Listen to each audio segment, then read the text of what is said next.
Franck Césari, quels sont les différents mécanismes entre le viager libre, la nue propriété, le viager occupé?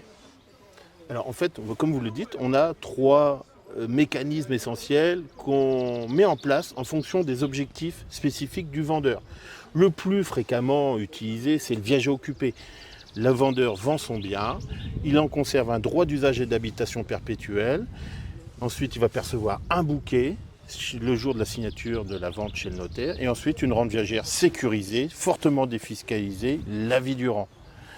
Il va avoir une répartition des travaux qui va être prévue, qui vont lui permettre d'avoir uniquement les travaux dits d'entretien, les gros travaux restant à la charge du vendeur, de l'acquéreur, pardon.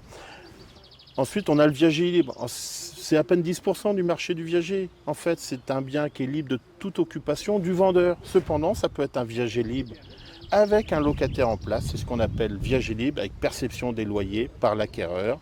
Et effectivement, ça permet soit à un acquéreur d'acheter un bien au travers du paiement d'un bouquet et de versement d'une rente pour y habiter ou percevoir des loyers.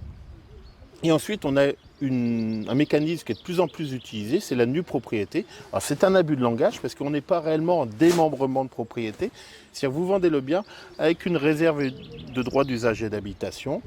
Et ensuite, vous allez percevoir l'intégralité de la valeur occupée en un comptant le jour de la signature chez le notaire. Mais par contre, vous n'allez pas avoir le service d'une rente viagère.